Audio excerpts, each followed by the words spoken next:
What's the most ridiculous thing your sister made you do? She grabbed my hand and said, "You need to call off your engagement right now because I'm the older sister and I get married first. Cancel everything or I'll make sure your wedding never happens." I started laughing without meaning to.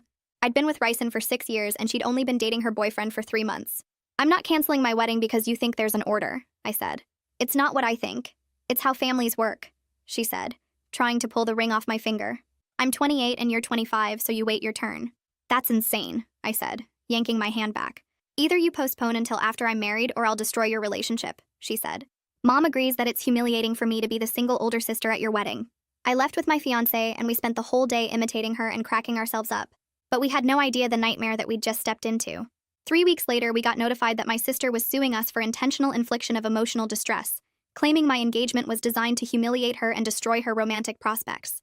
She hired a lawyer who argued that younger siblings getting married first caused documented psychological damage to older siblings, and she demanded a restraining order preventing me from planning any wedding activities until she was married.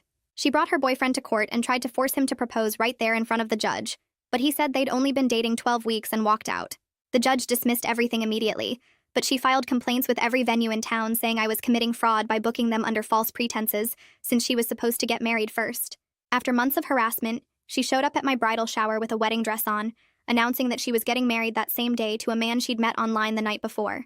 She'd hired someone from Craigslist to be her groom, paying him $500 to go through with a ceremony in my parents' backyard during my party. She tried to force all my guests to watch her get married first, but the guy took the money and left when he realized she was unstable. She chased him down the street in the wedding dress, screaming that he was ruining her life, then came back and set up a projector showing a PowerPoint about birth order and marriage statistics, while my bridesmaids sat there stunned. The week before my wedding, she broke into the venue to set up her own wedding decorations over mine, convinced she could have her wedding there first. She was dragging in a massive arch made of fake flowers she'd built herself, but it was so heavy and unwieldy that she couldn't control it. She tried to hoist it up the main staircase but lost her grip, and it rolled back down, taking her with it like a human bowling ball. She tumbled down 3 flights tangled in tulle and artificial roses, then got up and tried again with an even bigger arch.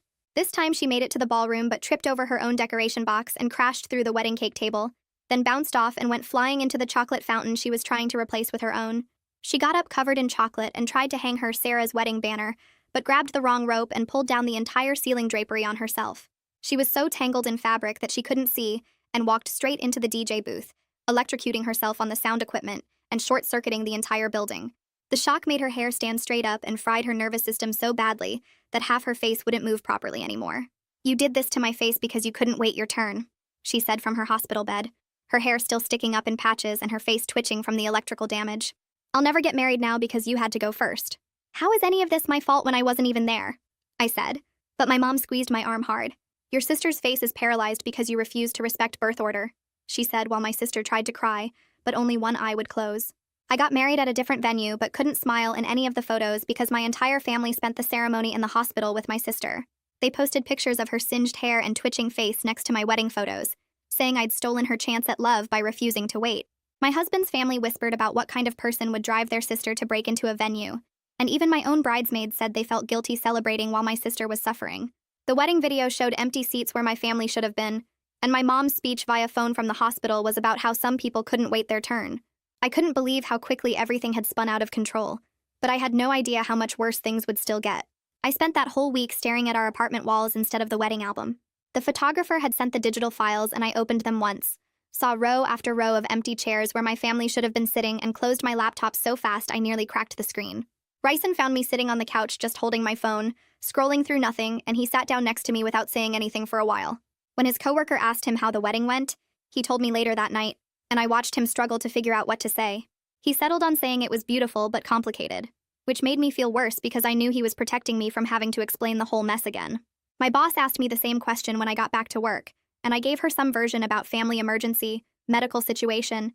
Everything worked out fine, and she looked at me like she knew I was lying but didn't want to push. Every single conversation felt like I was on trial, having to justify why my own mother and sister weren't at my wedding, and I was so tired of defending choices I didn't even make. The venue manager called on Thursday morning while I was eating cereal and staring at nothing. She said she was really sorry to bother me, but they needed to file an insurance claim for the property damage, and they needed a statement from me about what happened. I felt my whole body go cold because I thought once the wedding was over, once we'd moved to a different venue and gotten married anyway, that this would all just fade away into an embarrassing family story we'd laugh about someday. But she was talking about broken equipment and ruined decorations and electrical system repairs, and I realized this wasn't fading away at all. She asked if I could write down everything I knew about the break-in and my sister's threats, and I said yes, even though my hands were shaking. I sat at my desk that afternoon with a blank document open and started typing everything the venue staff had told me about finding Sienna dragging that massive flower arch up the stairs, the destroyed cake table where she'd crashed through trying to set up her own decorations, the chocolate fountain she'd knocked over and gotten covered in, the ceiling drapes she'd pulled down on herself, the DJ booth and sound equipment where she'd electrocuted herself badly enough to short out the whole building. I wrote about her texts saying she'd destroy my wedding, about the complaints she'd filed with every venue in town, about showing up at my bridal shower in a wedding dress with a hired groom from Craigslist. It took me 3 hours to write it all down, and when I finished, I just sat there looking at 5 pages of completely insane behavior laid out in plain text. An insurance adjuster called 3 days later, asking for a recorded phone statement. My stomach twisted when I saw the unknown number and heard her introduce herself, and I almost asked if we could do it another time. But Ryson grabbed my hand and mouthed that he'd stay with me. She asked me to describe the events leading up to the break-in, and I walked her through the whole timeline, starting with Sienna demanding I cancel my engagement because she was older. Ryson sat next to me on the couch squeezing my hand while I talked about the lawsuit, the venue complaints, the bridal shower disaster, all of it. The adjuster asked specific questions about whether Sienna had made direct threats, and I told her yes, multiple times, that Sienna had said she'd make sure my wedding never happened. When we hung up, I felt shaky and weird, like I'd just testified in court against my own sister, which I guess in a way I had. Victoria called that same evening, and I almost didn't answer, but I knew ignoring her would just make things worse. She was crying before I even said hello, saying the insurance company was going after Sienna for $15,000 in damages, and how could I let this happen? I tried to explain that I didn't have any control over what the venue decided to do, but she just kept saying that my sister was suffering enough, that I'd gotten my wedding so wasn't that enough, like I was being greedy by not stopping a business from seeking compensation for actual property damage. She said Sienna's face was still partially paralyzed, and her hair was still growing back weird, and now she had this massive debt hanging over her, all because I couldn't wait my turn to get married. I felt that familiar guilt start creeping in, that voice saying maybe I should have just postponed, maybe I should have avoided all of this. But then I remembered I didn't break into anything or destroy anyone's property. I told Victoria that Sienna made her own choices and I couldn't control the consequences of those choices, that breaking into a private venue was illegal and dangerous, and the business had every right to protect themselves. She just cried harder and said I was being cruel and heartless, and then she hung up on me. I stood there holding my phone, and Ryson came over and wrapped his arms around me, and I just let him hold me while I felt guilty about something that wasn't my fault. His parents invited us over for dinner on Saturday, and I knew it wasn't just a casual family meal. We sat in their dining room and Jason asked me directly what really happened with my sister, and I could tell from his tone that he'd been hearing things, probably from relatives or family friends, and he wanted the truth. I could see the worry on his face, like he was thinking this drama was going to follow their son forever, and I didn't blame him for being concerned. I pulled out my phone and showed them the timeline I'd been keeping, all the screenshots of texts and the lawsuit paperwork and the venue complaints. Jason's face changed as he scrolled through everything, his eyebrows going up higher and higher, and when he got to the part about the fake wedding invitation with no groom's name, he actually said a curse word under his breath. He looked up at me and said this was actual harassment, not just family conflict, that what my sister had done went way beyond normal family drama. Brielle took the phone from him and read through everything herself, and when she finished, she reached across the table and squeezed my hand and apologized for doubting me. She said they should have trusted their son's judgment from the start instead of assuming I was exaggerating or being dramatic, and it felt so good to have someone actually believe me without me having to defend every single detail. But I was also completely exhausted from having to prove myself over and over, from showing documentation like I was on trial, from watching people's faces change from skeptical to understanding only after they saw physical evidence. My former bridesmaid Alexis texted me Sunday night saying she needed space from the drama and thought it was best if we didn't hang out for a while. I stared at that message for a long time, reading it over and over, and I wasn't surprised because she'd been distant ever since Sienna crashed the bridal shower, but it still hurt. She'd been one of my closest friends, and now she was backing away because my family situation was too messy, too complicated, too much drama for her to deal with. I didn't respond to her text because I didn't know what to say, and Ryson found me sitting on the bathroom floor just holding my phone and looking at nothing. I woke up at 3 a.m. from another dream where Sienna was standing outside our bedroom window, and I couldn't fall back asleep after that. Ryson found me sitting on the couch at 5 a.m. just staring at the door, and he sat down next to me without saying anything for a while. He finally suggested we get a Ring doorbell camera so I could at least see if anyone was actually out there, and I hated that we needed something like that, but I nodded right away. We ordered it that morning and paid extra for same-day delivery because I couldn't stand another night of jumping at every sound in the hallway. The camera arrived that afternoon and Ryson installed it while I watched the instructions on my phone, and as soon as it was connected, I felt a tiny bit of the tension in my chest loosen. I checked the app about 15 times that first hour, just watching the empty hallway and feeling ridiculous, but also relieved that I could see there was nothing there. That night, I actually slept for 6 hours straight, which was the most I'd managed since the wedding, and when I woke up, the first thing I did was check the camera footage to make sure nothing had happened while I was asleep. The next afternoon, my phone buzzed with a notification from Kathleen, and when I opened it, I saw she'd sent me a screenshot of a Facebook post. Sienna had posted a whole album of hospital photos, showing her singed hair sticking up in patches, and her face with one side drooping. And the caption said something about younger sisters, who refuse to respect birth order and the consequences that follow. I scrolled through the comments and felt sick seeing how many people were arguing about whether I was heartless or whether Sienna was unstable. Like my entire family situation was just entertainment for strangers on the internet. Some people were calling Sienna crazy and saying she did it to herself, but others were writing long paragraphs about how I should have postponed my wedding and how family comes first. I took screenshots of the whole thing with shaking hands, and then Kathleen sent me another message telling me I needed to document everything. She was right, so I opened my laptop and created a new folder labeled with the date, and I started going through my phone to screenshot every text message and social media post I could find. I saved the lawsuit papers as PDFs and added them to the folder, then went through my email to find all the venue complaints and the correspondence with the wedding coordinator. It took me 2 hours to organize everything, and by the end I had a folder with 43 files showing the complete timeline of Sienna's behavior over the past 6 months. I felt exhausted looking at it all laid out like that, but also weirdly validated that I wasn't making this up or exaggerating, that it really had been this bad. The next morning, I got an email from the venue manager asking if I'd be willing to provide a witness statement for their civil claim against Sienna. They were filing for property damage and wanted my account of the threats she'd made about destroying my wedding and having her own ceremony there first. I responded within an hour saying yes, that I'd be happy to help, because they'd been nothing but professional and kind during the whole nightmare, and they deserved to be paid back for everything Sienna had broken. I spent that evening writing out a detailed statement about every threat Sienna had made, every complaint she'd filed, and her stated intention to have her wedding at my venue before mine could happen.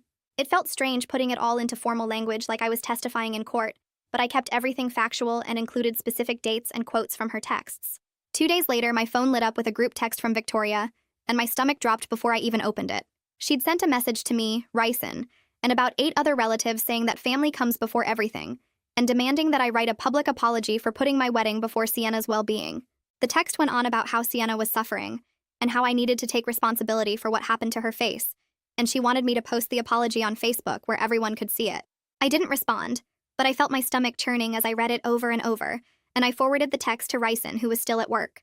About 20 minutes later, Ryson replied to the whole group text with a message saying that Sienna broke into private property and injured herself, and that wasn't anyone's fault, but hers. My phone started ringing immediately, and I saw it was Victoria calling, but I let it go to voicemail because I couldn't handle talking to her right then. She left a 3-minute message calling Ryson disrespectful and saying he was turning me against my family, that a good husband would encourage me to make peace with my sister instead of making things worse. I saved the voicemail and added it to my documentation folder. Then I turned off my phone for the rest of the night because I couldn't deal with any more messages. That weekend, I spent both Saturday and Sunday going through everything on my phone and organizing it all into a clear timeline. I had the original lawsuit papers where Sienna claimed my engagement was designed to humiliate her, then all the venue complaints she filed trying to stop my bookings, then the whole incident with the Craigslist groom she tried to hire for $500. I added the photos from my bridal shower where she'd set up a projector and showed that PowerPoint about birth order and marriage statistics, and then all the documentation from the venue break-in, including the police report and the photos of the damage she'd caused. By Sunday night, I had everything arranged by date in a single document that was 12 pages long, and looking at it all together made me realize just how much had actually happened in such a short time. Monday morning, I was at my desk at work when I got an email from HR saying they'd received an anonymous complaint about me. The email said someone had accused me of harassing a family member and creating a hostile work environment by talking about personal family matters at work. I felt like I might throw up reading it because I knew immediately it was either Sienna or Victoria trying to mess with my job, trying to make me look bad to my employer and get me in trouble. I forwarded the email to Ryson right away, and we both knew I needed to get ahead of this before it turned into something worse. I requested a meeting with my supervisor for that afternoon and spent my lunch break printing out the entire timeline I'd created, all 12 pages showing every single thing Sienna had done over the past 6 months. When I sat down in my supervisor's office, I was shaking, but I handed her the printed timeline and explained that my sister had been escalating her behavior for months, and now she was trying to interfere with my job.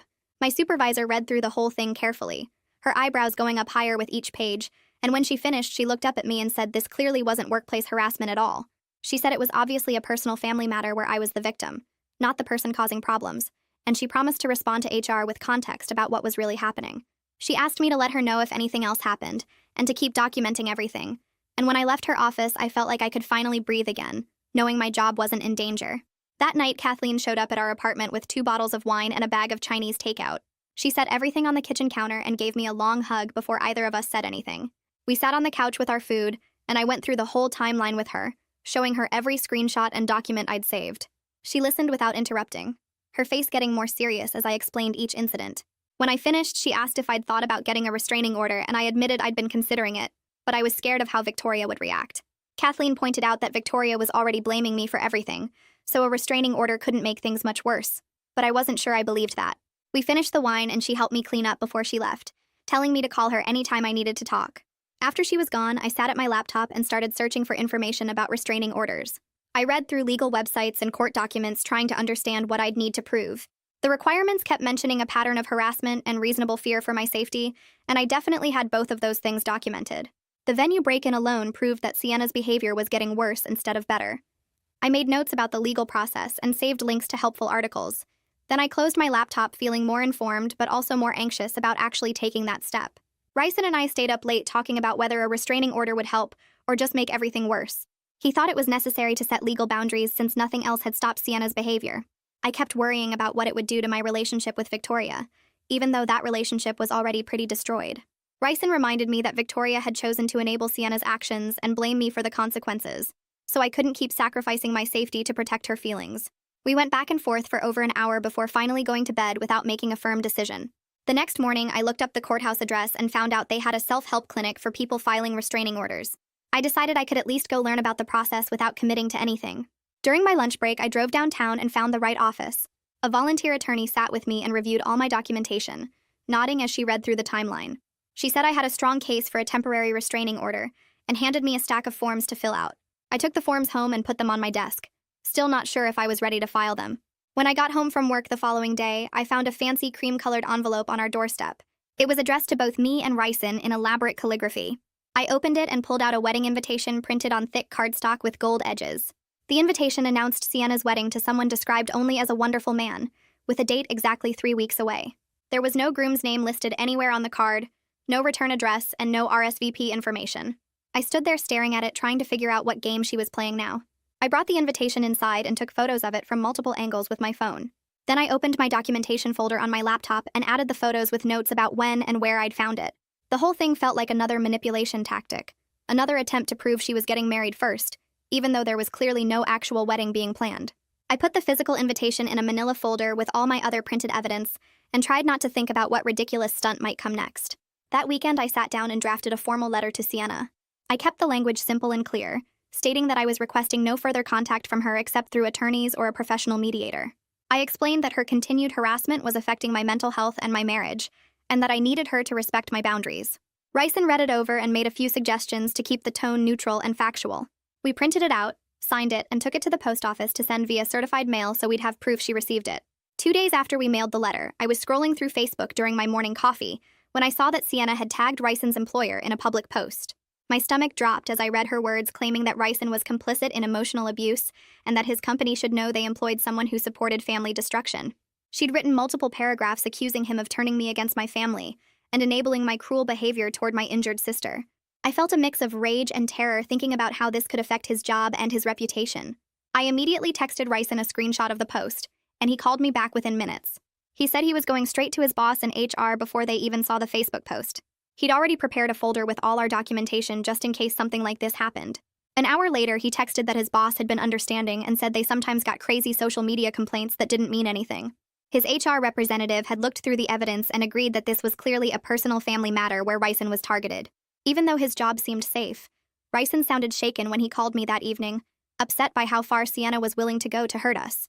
We spent the entire weekend organizing our documentation into a clear timeline with specific categories.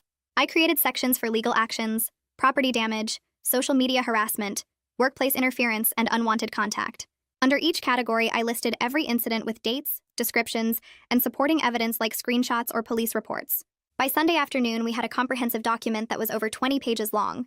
Looking at everything laid out together was depressing, because it showed just how much had happened in such a short time, but it was also helpful to see the clear pattern of escalating behavior. The next morning, Victoria called while I was making coffee. She asked me to meet her at Sienna's neurologist appointment to talk like a family.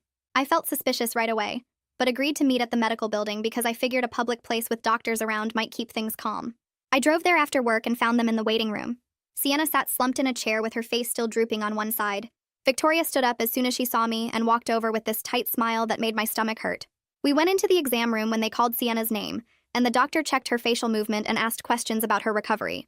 As soon as the doctor left, Victoria turned to me and started talking about how I needed to apologize publicly for what happened and help pay for Sienna's ongoing medical bills. Sienna nodded along with everything Victoria said, making sure her droopy side faced me the whole time. I stayed as calm as I could and said I was sorry she got hurt, but I didn't cause the break-in or the injuries. Victoria's face turned red and she said I was being cruel to someone with a disability. I told them both that any future talk needed to be in writing and respectful, and that I was setting clear limits for my own health. Sienna started crying with only one eye making tears, and it looked so weird that I almost felt bad until I remembered she broke into my venue. Victoria told me to leave if I was going to be heartless. I walked out feeling shaky but also kind of proud that I'd said what I needed to say.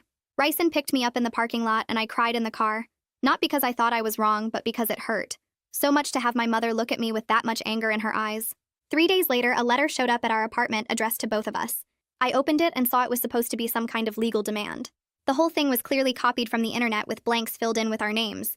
It demanded I pay for Sienna's medical bills and make a public apology or face more legal action. I scanned the pages and added them to the documentation folder on my laptop. Ryson looked over my shoulder and we both recognized right away that it wasn't from a real lawyer, just Sienna trying to sound scary and official. The next day, the venue's lawyer sent me an email saying they were filing a civil claim against Sienna for property damage. They asked if I would give a statement and I agreed immediately because the venue staff had tried so hard to protect my wedding day.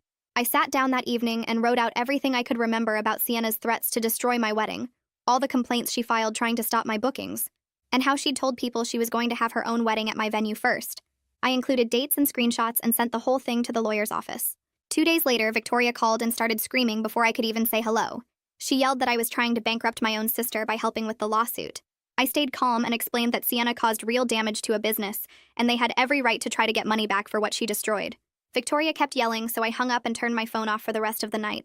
The next morning, I woke up to a text from Kathleen with a link and the message, "You need to see this." I clicked it, and found myself staring at a GoFundMe page titled, "Help Me Recover from Wedding Injury," with photos of Sienna's face showing the drooping side and patchy singed hair. The story she wrote claimed she was trying to prepare a surprise for her younger sister when the accident happened, and now she needed help with medical bills and recovery costs. I read through it twice, feeling sick to my stomach because she made it sound like she was doing something nice for me, when really she'd broken into my venue to sabotage my wedding. The donation total showed over $2,000 from people who believed her twisted version of events. I took screenshots and added them to my documentation folder while my hands shook with anger. Ryson read over my shoulder and said we should report it for fraud, but I wasn't sure that would do anything except make things worse. I spent an hour refreshing the page watching more donations come in from strangers who had no idea what really happened.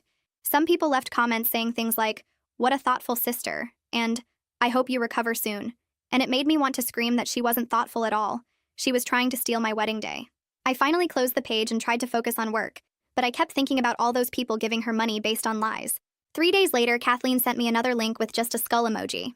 A local gossip blog had picked up the GoFundMe story and written an article titled, "Sister Wedding War Ends in Injury," with photos of Sienna's face next to my wedding announcement. The article laid out both sides, but the writer clearly thought it was entertaining drama, and didn't seem to care about the truth. The comments section had over 300 responses, and I made the mistake of reading through them. People were split between calling Sienna crazy and calling me a monster for letting my sister get hurt. Someone wrote, "What kind of person refuses to wait their turn and then doesn't even help with medical bills?" And it had 50 likes. Another comment said, "The younger sister sounds like a selfish bridezilla who cares more about a party than family," and people were agreeing in the replies. I felt exposed and sick seeing strangers debate whether I was a terrible person when they didn't know anything about the months of harassment or the break-in or the lawsuit. My face felt hot and my stomach hurt, and I had to close my laptop because I couldn't read anymore. Kathleen came over that evening with wine and made me sit on the couch while she read through the whole documentation folder I'd been keeping. She told me that anyone who actually read the facts would see the truth, and that internet strangers didn't matter, but it still hurt to be portrayed as a villain in some story for people's entertainment. Ryson suggested we stay with his parents for a few days to get away from everything, but I said no immediately. This was our home and our apartment, and I refused to let Sienna's chaos drive me out of it. I told him I wasn't going to hide or run away just because my sister was making up stories online. He understood, but I could tell he was worried about me because I wasn't sleeping well, and I kept checking the blog comments even though it made me feel worse. Instead of leaving, we decided to schedule an intake appointment with a couples counselor that Brielle had recommended. We needed help figuring out how to handle the situation as a team without letting it damage our new marriage. I called the therapist's office the next morning and got an appointment for the following week. The receptionist asked what we needed help with, and I said family conflict and boundary issues because I didn't want to explain the whole mess over the phone. Ryson and I spent that evening making a list of everything we wanted to talk about in therapy, including how to deal with Victoria's blame and Sienna's escalating behavior, and the guilt I felt even though I knew I hadn't done anything wrong. The therapist's office was in a quiet building downtown with comfortable chairs and soft lighting that was probably supposed to be calming. We sat together on a couch while the therapist asked us to explain what brought us in. Ryson and I took turns walking through the whole story, starting with Sienna's demand that I cancel my engagement and going all the way through the venue break-in and the hospital and the GoFundMe. The therapist took notes and asked clarifying questions, but mostly just listened while we talked for almost 40 minutes straight. When we finished, she said we were dealing with a family member who had poor boundaries and a parent who enabled destructive behavior instead of setting limits. She told us that Sienna's obsession with birth order and her escalating actions showed a pattern that would likely continue without serious intervention. She recommended we pursue the restraining order we'd been considering and create a written protocol for any family communication that did happen. She also said Victoria's enabling was preventing Sienna from facing consequences and learning better behavior. Hearing a professional validate that we weren't overreacting helped both of us feel less crazy, because so many people had acted like we were making a big deal out of nothing. The therapist gave us homework to write out our ideal boundaries and what consequences we would enforce if they were violated. She said we needed to be on the same page as a couple about what we would and wouldn't accept from my family. Ryson and I left feeling lighter somehow, like someone finally understood what we'd been dealing with. We went to dinner at a quiet restaurant and actually talked about other things for the first time in weeks. We made plans for a weekend trip and talked about redecorating the apartment, and it felt good to focus on our life together instead of the constant drama. That night, we worked on the boundary homework together, writing down things like no unannounced visits, no social media posts about us, all communication in writing, and no contact with our workplaces. We listed consequences like blocking phone numbers, pursuing legal action, and cutting off contact completely if needed. I was getting ready for bed when my phone buzzed with a Ring camera alert. I pulled up the app and felt my whole body go cold seeing Sienna standing on the sidewalk outside our building. She was just staring up at our windows with her arms crossed and that droopy side of her face visible even in the camera's night vision. I grabbed Ryson's arm and showed him the screen, and he immediately said to call the police. I dialed the non-emergency line with shaking hands and told the dispatcher that my sister was outside my building, and I had concerns about her showing up after months of harassment. The dispatcher said they would send officers to check it out and asked me to stay inside. I kept watching the Ring camera feed while we waited, and Sienna just stood there looking up at our apartment. She didn't try to come in the building or do anything threatening, but something about her just standing there watching made my skin crawl. 2 police officers arrived about 15 minutes later, and I watched on the camera as they approached Sienna. She turned to face them, and I could see her talking, but couldn't hear what she was saying. The conversation lasted maybe 5 minutes before one officer gestured toward the street, and Sienna finally walked away. One of the officers came up to our apartment and knocked on the door. I let him in, and he explained that Sienna claimed she just wanted to check on her sister and make sure I was okay. He said they told her she needed to leave and not come back, and that if she returned, we should call immediately. He gave me an incident report number and said to document what happened in case we needed it later. I thanked him and closed the door, and then just stood there in the hallway trying to process what had just happened. I was shaking even though Sienna was gone and the officers had handled it. Ryson pulled me into a hug, and I could feel my heart pounding against his chest. He said this proved we needed the restraining order, and I finally agreed completely without any hesitation or guilt. I was done trying to manage this on my own, or hoping things would get better. Sienna had shown up at our home after being told to stay away, and that crossed a line I couldn't ignore anymore. We sat down right then and pulled up the restraining order paperwork I'd gotten from the courthouse weeks ago. I filled out every section with details about the harassment and the threats, and now this incident with her showing up outside our building. Ryson read over it when I finished and said it was clear and thorough, and that any judge would see the pattern. I saved the file and told myself I would go to the courthouse first thing Monday morning to file it officially. The next morning, I woke up to a notification on my phone showing a voice memo from Sienna that was 12 minutes long. I hit play while making coffee and heard her say she was sorry for showing up at our building, but then her tone changed completely. She went on about how I'd always been jealous of her since we were kids, and how I couldn't stand not being the center of attention. She said I planned my engagement to steal her spotlight and that I'd been manipulating everyone against her for years. She kept talking about how I was the favorite child, and how nothing was ever good enough for me unless it hurt her. I saved the voice memo to my documentation folder without responding, and showed it to Ryson. He shook his head and said it proved she couldn't take responsibility for anything. I got dressed and gathered all my paperwork into a folder, making sure I had the police incident report from the night before, the venue damage documentation, screenshots of her social media posts, and the fake wedding invitation she'd left on our doorstep. The courthouse opened at 8, and I was there by 8:15. I went to the self-help clinic first and told the volunteer I was ready to file for a restraining order. She reviewed my folder of evidence and said I had a very strong case with clear documentation of escalating behavior. She helped me fill out the forms properly, making sure I included specific dates and incidents with as much detail as possible. I wrote about the lawsuit, the venue complaints, the bridal shower crash, the break-in that caused her injuries, the social media harassment, the fake wedding invitation, and her showing up outside our building after being warned by police. The clerk at the filing window reviewed everything and said a judge would look at it within 2 business days to decide about a temporary order. She gave me a case number and told me to check the online portal for updates. I walked out feeling like I'd actually done something concrete to protect myself, instead of just reacting to whatever Sienna did next.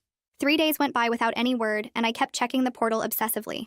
On Thursday afternoon, I got an email notification that a judge had granted a temporary restraining order and scheduled a full hearing in 2 weeks. The order said Sienna had to stay at least 100 yards away from me, couldn't contact me directly or through others, and couldn't post about me on social media. A process server would deliver the papers to her within 48 hours, and she'd have a chance to respond at the hearing. I felt this huge wave of relief reading through the order because it meant there were actual legal consequences now if she kept harassing me. I called Ryson right away, and he said he was proud of me for following through even though he knew it was hard.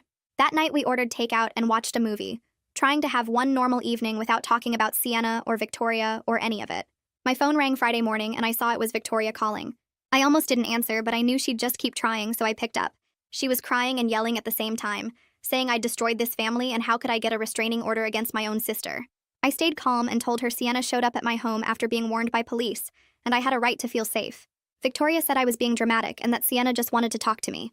I pointed out that Sienna had sent a 12-minute voice memo accusing me of being jealous and manipulative instead of actually apologizing. Victoria ignored that completely and said families work through problems together, not by getting the courts involved. I told her I'd tried working through it and Sienna kept escalating, so now I needed legal protection. Victoria's voice got cold and she said if I really cared about this family, I'd drop the restraining order and stop punishing Sienna for being hurt. The next call from Victoria came 2 days later, and this time she didn't bother with crying first. She said if I didn't drop the restraining order, she was cutting me off completely, and I'd never be welcome in her home again. I felt this horrible tight feeling in my chest because even though Victoria had been awful through all of this, she was still my mom.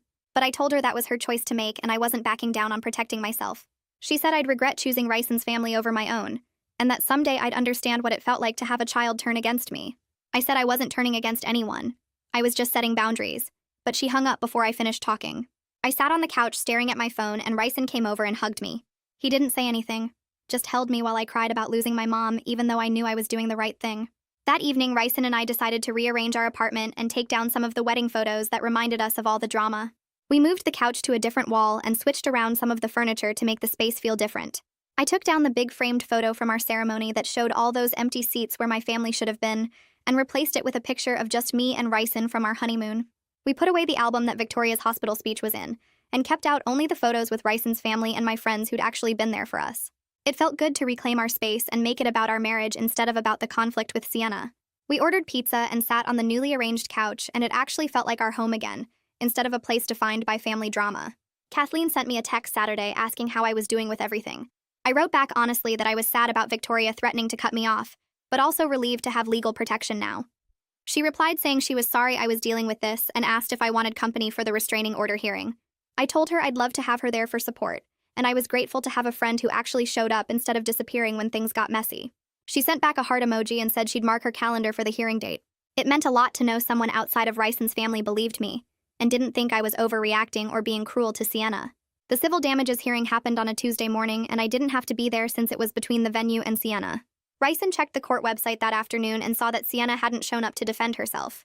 The judge entered a default judgment against her for the full amount of property damage, which came to about $15,000 for the destroyed cake table, the chocolate fountain, the ceiling drapes, and the electrical system repairs. The venue had documented everything with photos and repair bills, so the judge didn't have any trouble deciding.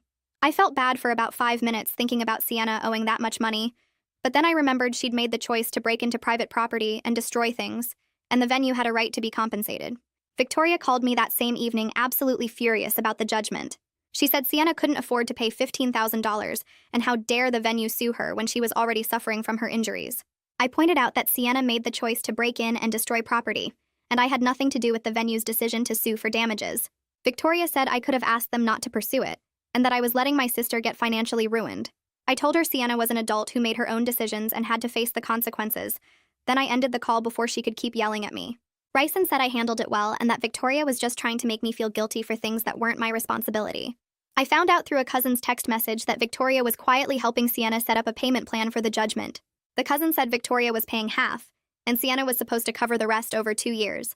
Part of me felt bad knowing Victoria was spending her money to fix Sienna's mess, but mostly I was just tired of the whole situation and ready for the restraining order hearing so I could have some legal protection and move on with my life.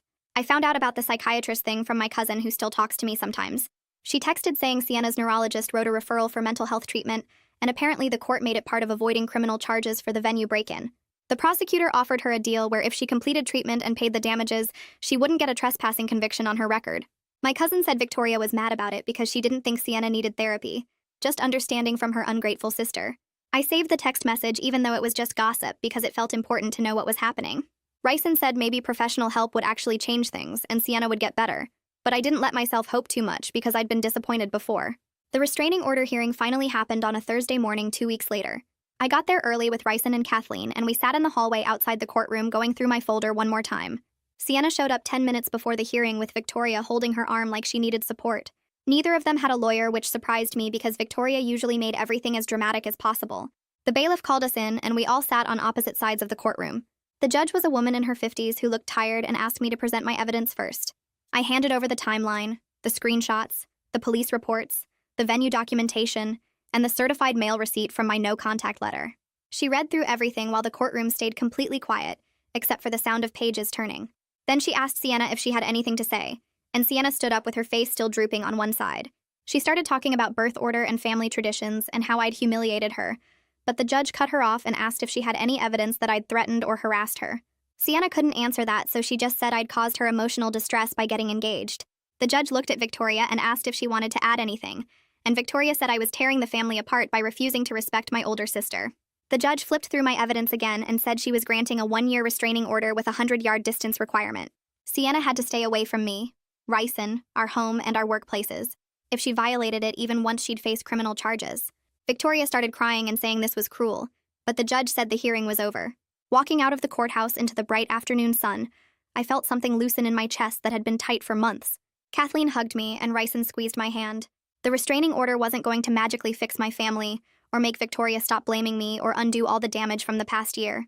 But it gave me legal protection and clear boundaries, and right now that felt like enough. And that's the end for now. Thanks for spending a little time here. It honestly makes telling these stories worthwhile. I hope you walk away feeling lighter than before. Subscribe if you'd like to keep the good energy going.